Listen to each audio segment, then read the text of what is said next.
కాదు తెలియదు కానీ చిన్నపిల్లల స్థుతుల మీద నా దుర్గాన్ని స్థాపిస్తాడని కీర్తన లేఖలో చెప్పిన ప్రకారం మరి వాడు వచ్చి ఏం ప్రార్థన చేశాడో తెలియదు కానీ వాడు చేసిన ప్రార్థన ఏం చేసిందంటే రాహేలమ్మనే నడిపించింది. ఎవరు నడిపించింది? రాహేలమ్మ ఎవరు? భద్రమ్మ నడిపించింది. భద్రమ్మ దిబ్బమ్మ నడిపించింది. హల్లెలూయా. దిబ్బమ్మ నడిపించి కొన్ని రోజులు జీవితం అలాగా నడుస్తూ ఉంది. తన జీవితం ఏం చేస్తుంది? యథాతిథి కానీ ఎప్పుడులాగానే తను డ్రింక్ చేస్తూ ఉండేది. తన కొడుకులంతా కూడా ఇక్కడ 1, 2, 3, 4 కొడుకులు కాడ 3 కొడుకులతో తినకడం ఏం చేసేది? వాళ్ళతో పాటు తాగుతూ ఎంజాయ్ చేస్తూ తన జీవితం వస్తూ చర్చికి వస్తుండేది. కానీ తన జీవితం ఇక్కడ మారలా. కానీ దేవుడు ఏం చేశాడంటే కొన్ని దినాలు అలా జరుగుతుండగా దేవుడు ఒక రోజు తను పట్టుకుంటాం మొదలు పెట్టాడు. హల్లెలూయా, హల్లెలూయా. ఎప్పుడైతే దేవుడు తన వాక్యంతో మాట్లాడుతూ మొదలు పెట్టాడో తిను ఏం చేసిందంటే మారటం మొదలు పెట్టింది. తిను ఏం చేసిందంటే తిను వెళ్ళి గిద్యోన్ని తీసుకొచ్చింది. గిద్యోని అసలు పేరు ఫస్ట్ సైదులు. ఆమె సైదులు ఎన్ని సంవత్సరాలు నుంచి? 20 సంవత్సరాలు. తిన్నసారి నుంచి 8 సంవత్సరాలు 9 సంవత్సరాలు వస్తే తను ఏం చేస్తాడు? తాగుతూ మొదలు పెట్టాడు. తన జీవితాన్ని తన కుటుంబాన్ని అంతా సర్వనాశనం చేసుకొని ఈ రోజు ఒంటరి స్థితిలో ఎవరు లేని దిక్కులు లేని స్థితిలో ఏడుస్తూ కూర్చున్న సమయంలో ఏం చేసిందంటే రాహేలం వెళ్ళి గిద్యోని తీసుకురావటం మొదలు పెట్టింది. హల్లెలూయా. గిద్యోని ఇద్దరు కలిసి వస్తున్నారు. ఆమె ఇద్దరు వస్తున్నారు. అయినా కానీ మళ్ళా అదే వ్యసనానికి బానిసలు అవుతున్నారు. కానీ గిద్యోను మొట్టమొదటి ప్రార్థన పెట్టినప్పుడు ఎలీషా గారు చచ్చిపోతారు 2 నెలల్లో అని డిక్లేర్ చేసేసారు. ఎక్కడ? గుంటూరు హాస్పిటల్. ఆమె ఆ రోజు నేను ఇలాగే కృతజ్ఞత కుడికి పెట్టాను. అక్కడ కృతజ్ఞత కుడికి పెట్టి ఇదిగో దేవుడు ఆయన చనిపోతారని చెప్పారు డాక్టర్లు. కానీ ఈ పరిశుద్ధాత్మ దేవుడు చెప్తున్నాడు, ఈ సజీవగల దేవుడు అతను బతుకుతాడని ఆ రోజు చెప్పారు. ఆమె అందుకే ఈ కూడికి నేను ఆయనకి జరగక ముందే నేను కృతజ్ఞత కూడికి ఇది పెడతానని చెప్పి ఆ రోజు కృతజ్ఞత కూడికి ఆయన జరుగుతున్నప్పుడు ఈ వ్యక్తి ఏం చేశాడంటే నా ఎదురుగా యేసయ్య నామములో శక్తి ఉన్నది అని పాట పాడుతుంటే ఎటకారంగా డాన్స్ వేస్తాం మొదలు పెట్టాడు. ఎవరు? సైదులు. ఆమె ఎప్పుడైతే ఎటకారంగా సైదులు డాన్స్ వేస్తాం మొదలు పెట్టాడో దేవుడు ఆ క్షణం నుంచి పట్టుకోవటం మొదలు పెట్టాడు. ఆమె వీళ్ళిద్దరూ ఈ విధంగా నడుస్తూ వస్తున్నారు. ఆమె నడుస్తూ వస్తుండగా కొద్ది దినాలైన తర్వాత దేవుడు వీళ్ళిద్దరిని పట్టుకొని వీళ్ళిద్దరు తాగుడి నుంచి దేవుడు విడుదల చేశాడు. ఆమె హల్లెలూయా, హల్లెలూయా. అతను 20 సంవత్సరాలు వీళ్ళ అమ్మగారి కాడ ఆడ తాగుతున్నాడు. ఈమె కాడ అన్ని సంవత్సరాల నుంచి ఈమె కాడ తాగుడు మొదలెడుతుంది. ఆమె ఎందుకంటే తల్లి తర్వాతే కొడుకు నేర్చుకుంటాడు కాబట్టి ఈమెకు అలవాటు ఉంది కాబట్టి ఆడికాడ అది అలవాటు అయిపోయింది. కానీ దేవుడు ఏం చేశాడు? ఇద్దరిని దేవుడు విడిపించి ఈ రోజున దిబ్బమ్మని కాస్త రాహేలమ్మగా సైదుని కాస్త గిద్దోనిగా దేవుడు మార్చుకున్నాడు. అది ఎవరి ద్వారా? ఇది మహేష్ వల్ల జరిగింది. కానీ మన దేవుడు వచ్చి డైరెక్ట్ గా మీకేమీ చేయలేడని చెప్పడానికి మాట చెప్తున్నా. హల్లెలూయా. నీకు నువ్వు ఏం చేయాలంటే నేను ఎవరన్నా చర్చికి రా అన్నప్పుడు నువ్వేం చేయాలంటే ఎవరు తీసుకొస్తారని నువ్వు ఆగకూడదు. నువ్వు ఎలాగైతే నడుచుకుంటూ వచ్చారో నువ్వు కూడా అదే విధంగా చర్చి కాడికి ఏం చేయాలా? రావాలా. హల్లెలూయా. ఎప్పుడైతే వస్తారో జీవితం ఖచ్చితంగా దేవుడు మార్చారు. ఎందుకంటే ఈ రోజు దిబ్బమ్మ జీవితం ఇప్పుడు మనం తాగుతుంది చూసారా? లేదు. ఆమె వాళ్ళు గిద్యోని అప్పుడప్పుడు మధ్యలో ఒకసారి వెళ్ళి ఒకసారి వస్తున్నాడు. కానీ దేవుడు మరలాని పట్టుకుని ఈ రోజు మరలా ఇప్పుడు మనలోనే తీసుకొచ్చాడు. ఆమె ఎందుకంటే మనిషి బాగుపడుతున్నప్పుడు చెడగొట్టడానికి సాతాను ఎంతగానో చేస్తుంది. ఇప్పుడు ఆయన ప్రార్థన చేస్తున్నాడు. ఎవరు? సత్తుబాబు. నేను చర్చికి వెళ్ళాలనుకుంటున్నాను 5 వారాలు. ఎవరు రావాలా? అలా ఆవిడ రావాలా? ఆవిడ రావటం కాదు, నీవు దేవుడి దగ్గరికి వస్తే దేవుడే నిన్ను తాగుతాడు. ఆమె దాని నుంచి 20 సంవత్సరాలు 8 సంవత్సరాలు ఇప్పించిన దేవుడు నిన్ను ఇక్కడ ఖచ్చితంగా ఇడిపిస్తాడు. హల్లెలూయా. ఎందుకంటే తనని డాక్టర్లు గడిచిన కాలంలో డాక్టర్లు ఏమన్నారంటే నాకు తెలిసిన ఇన్ఫర్మేషన్ దగ్గర 40,000 దగ్గర ఖర్చు పెట్టేసింది. ఉన్న బంగారం అంతా తాకట్టు పెట్టి తన ఉన్నదంతా కూడా ఏం చేసిందంటే సత్యబాబుకి ఖర్చు పెట్టింది.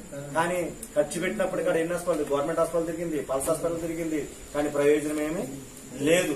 కానీ ఆ రోజులు ఎందుకు నేను అన్ఎక్స్పెక్టెడ్ విద్యుని కోసం అక్కడికి వెళ్ళాను. వాళ్ళ ఇంటికి వెళ్ళినప్పుడు అతను ఇలా ఉన్నాడని పరిస్థితి తెలిసినప్పుడు కడిమే చేసి డాక్టర్లు 1 వారం దాకా భోజనం చేయొద్దని చెప్పారు. ఏం చెప్పారు? వారం దాకా భోజనం చేయొద్దని చెప్తే అతను పొట్ట మీద చేసి ప్రార్థన చేసి నువ్వు రేపు అన్నం తింటాం మొదలు పెట్టు అన్నాడు దేవుడు. అదే విధంగా అతను ఏం చేశాడు? తెల్లారి అన్నం తింటాం మొదలు పెట్టాడు. ఆ రోజు నుంచి ఈ రోజు వరకు మళ్ళీ తనకు అనారోగ్యము రాల. హల్లెలూయా, హల్లెలూయా. ఎందుకంటే డాక్టర్లకి అసాధ్యం కానీ మనుషులకి అసాధ్యం, కానీ మనం నమ్ముకున్న దేవుడికి మాత్రం సమస్తము సాధ్యం. హల్లెలూయా. కానీ అది చేసిన తర్వాత మనం ఎలా ఉండాలంటే దేవునికి నమ్మకంగా ఉండాలా. ఆమె ఇక్కడికి ఎన్ని సాక్షులు? 1 సాక్షి, 2 సాక్షి, 3 సాక్షి. ఒకటంటే డాక్టర్ చనిపోతామని బతికించాడు. గిద్యోని విషయంలో కూడా అంతే. డాక్టర్ టీబీ వచ్చి చచ్చిపోతాడు, ఇంకా బతకడని చెప్పేశారు. వాడిని బతికించాడు, తాగి నుంచి విడిపించాడు. ఏమి విషయంలో అయితే అనేక విషయాలు ఇక్కడ గట్ట ఉంటుంది, ఎంతో పెయిన్ వచ్చింది పాపం ఫస్ట్ లో వచ్చినప్పుడు. ఇదే గట్ట మీద ప్రార్థన చేసాము, మళ్ళీ ఇప్పుడు ఆ రోజు వరకు ఆ పెయిన్ లేదా తగ్గిపోతానే వచ్చింది. ఎన్నో విషయాలు రాహిలమ్మని ఎంతగానో దేవుడు కాపాడాడు. ఆమె ఈ ముగ్గురు ఒక రీతి అయితే ఈయనది వేరే రీతి, ఇంకా ఈయనది వేరే రీతి. తల మీద గడ్డ ఉంటే ఆ గడ్డ తీసేస్తే చచ్చిపోతాడని చెప్పారు డాక్టర్లు. ఆమె ఆ తల మీద గడ్డ తీస్తున్నప్పుడు ఆ నరాలు తెగిపోతాయి ఇంకా ఆ మనిషి బతకడు అన్నది మొట్టమొదటి. ఆమె ఆ రోజున దేవుడు సారమామ గారి దగ్గర ప్రార్థన పెడతాను. మరి ఏ నెల వచ్చిందో ఈ నెల వచ్చాడో తెలియదు, దేవుడే నడిపించుకుంటూ తీసుకొచ్చేసాడు అక్కడికి.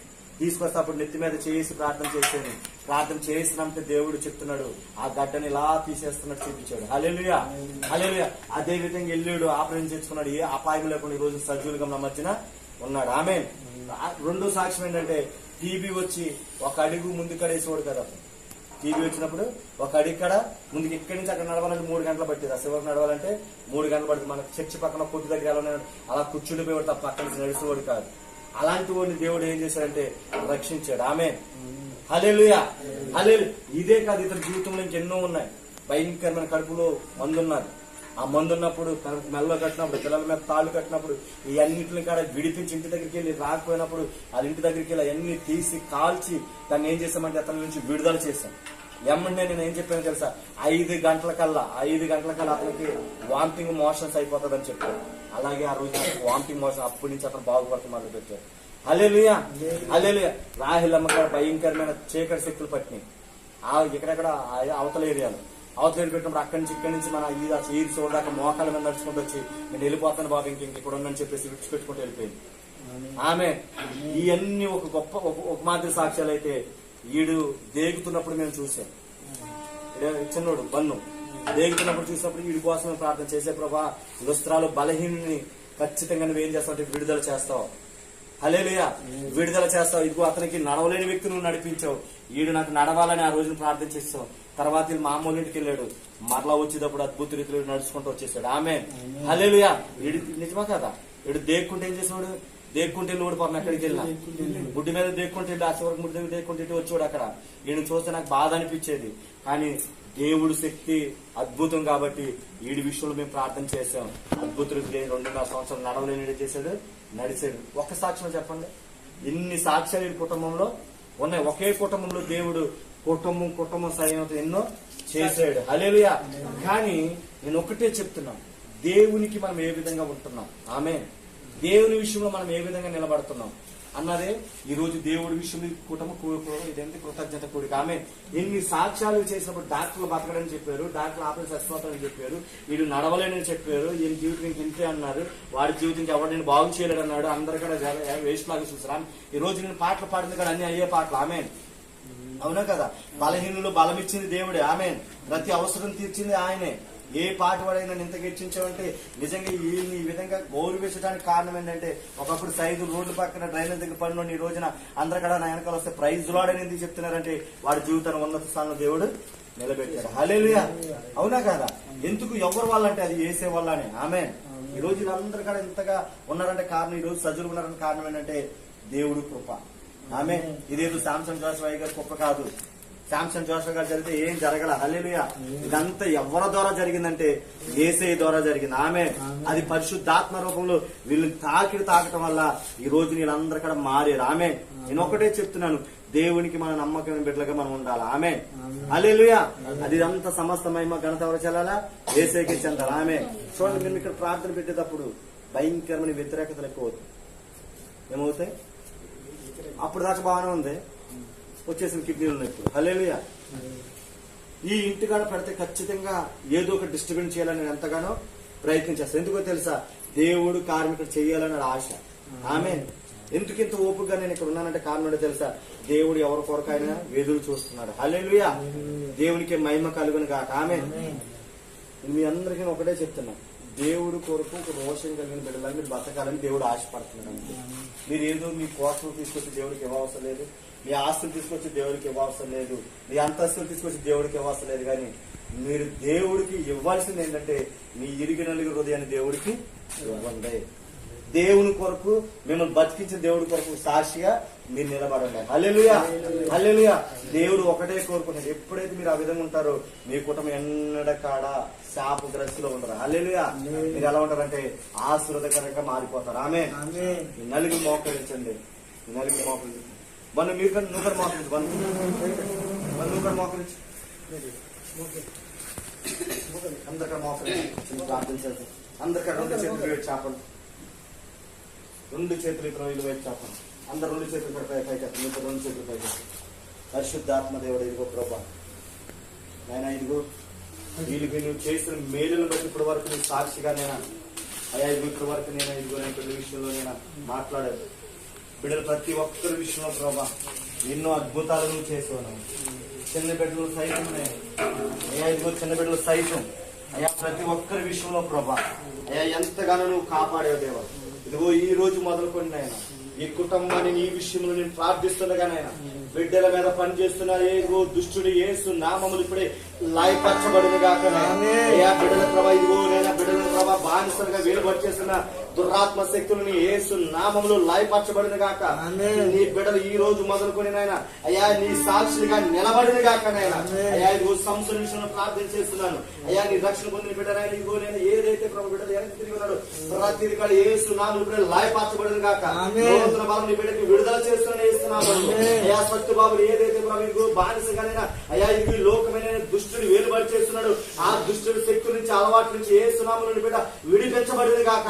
అయ్యా ఇప్పుడు గిద్యోని విషయంలో ప్రార్థన చేస్తున్నాను. అయ్యా ఇంకా నీకు గిద్యోని చేస్తున్నాను ఈ రోజు మాత్రం నాయన ఆత్మీయ జీవితంలో పేతులను వాళ్ళనైనా ఇదిగో వాడను లోతుకు తీసుకెళ్ళినట్టు అయ్యా నీ బిడ్డ ఇంకా లోతైన అడుగులో తీసుకెళ్ళను గాక. అయ్యా వెనక మరి ఎలా ప్రభుత్వనైనా అయ్యా ఇదిగో కుక్క తన వాంతి చేసుకుని వెనక్కి తిరిగినట్టు చూసుకోకుండా నాయన అయ్యా నీ వైపు ముందుకు సాగిపోయి ఉండి గాకనైనా. అయ్యా ఇప్పుడు ఎల్లడి కాడు పాపం ఉన్నది దొరికినట్టు పంది దొరికినట్టు ఇంకా అయ్యా మురుగులోకి నీ బిడ్డలు వెళ్లకుండా ఉండును గాకనైనా. అయ్యా ఇదిగో నేను బిడ్డ విషయంలో ఇదిగో రాయల విషయంలో ప్రార్థన చేస్తున్నాను. ఆ నోటిపై నీ కంచు ఉండును గాక, ఆ నాలుగును పవిత్రపరచబడును గాక నాయన. అయ్యా అందరి మీద ఒకే ప్రేమ ఉండును గాక, అందరిని ఒకే విధంగా ప్రేమించు. అయ్యా నీకు కుల మత భేదము లేకుండా అందరిని సమానంగా ప్రేమించిన దేవుడు ఈ బిడ్డ అందరి మీద ఒకే ప్రేమ ఉండును గాక నాయన. ఆ గుండెలో ఉన్న ప్రతి భయమును వేదన మీరు తొలగించిన ఆయన ఈ రోజు నుంచి నీ కొరకు నేను ఒక సాక్షిగా బిడ్డ నిలబడిన గాక నాయన. అయ్యా ఇంకా నేను నూతన బలం బండుకు మీరు దయచేయండి ప్రభు, నూతన బలం బండుకు మీరు దయచేయండి. ఈ కృపతో ముందుకు తీసుకెళ్ళమని ఆయన అన్ని విషయాల్లో కనబిడ్డలకు మీరు తోడునమని ఈ రోజు మాకు కుటుంబంలో ఈ కూడిక ద్వారా అయ్యా ఒక గొప్ప ఆస్తులు కానీ రానున్న రోజులు మేము చూసినాయన కుటుంబం సమేతంగా నీ సన్నిధిలోకి వచ్చి నేను ఆనందించే భాగ్యాన్ని దయచేయమని అడ్డుకున్న దృష్టిని యేసు నామములో లాయపరచమని ప్రభా నీ కుటుంబాన్ని చేతులకు అప్పగిస్తున్నాయి. అయ్యా ఇదిగో నేను ప్రభా అయ్యా ఇదిగో నేను సంస్థ భార్యని అయ్యా ఇదిగో సత్యకుమార్ భార్యని ప్రభా రానున్న రోజుల్లో గిద్యోని కన్నా ఒక మంచినైనా అయ్యా ఇదిగో వివాహం జరిగించకపోయినా అయ్యా ఒక స్త్రీని మీరు సిద్ధపరచండి ఆయన యేసు నామములో జరుగును గాక. ఈ సంవత్సరంలోనే కార్యములు జరుగును గాక. ఎక్కడైతే నువ్వు సిద్ధపరచవు యేసు నామములో నువ్వు రప్పించును గాక. అది మేము చూచి నేను ఆనందంగా సంతోషంగా సాక్షులుగా నిలబడును గాక. తల్లి నోటి నిండా నవ్వుని మేము చూచును గాక, ఆనందముతో మేము చూచును గాక. నీ కృపతో ముందుకు తీసుకెళ్ళమని అన్ని విషయాల బిడ్డలకి నేను ఘన విజయాన్ని మీరు దాయిచ్చామని ఈ బిడ్డను నేను ఇదిగో నేను అభిషేకిస్తాను. ఈ రోజు నుంచి ప్రభా ఈ బిడ్డను అభిషేకిస్తాను యేసు నామములో ప్రభా. అయ్యా గొప్ప కార్య బిడ్డ జీవితంలో మీరు జరిగించుకోమని నజరేయుడైన యేసు క్రీస్తు నామములో అడిగి వేడుకొంచున్నాను తండ్రి, ఆమేన్. దేవుడు మిమ్మల్ని జీవించిన గాక, దేవుళ్ళు బలముగా మిమ్మల్ని నిలబెట్టిన గాక. ఆమేన్. God bless you. అందరికి వందనాలు. మళ్ళా ఇప్పుడు కూడా లోకం వైపు చూడొద్దు, మళ్ళా ఇప్పుడు కూడా లోకం వైపు చూడొద్దు.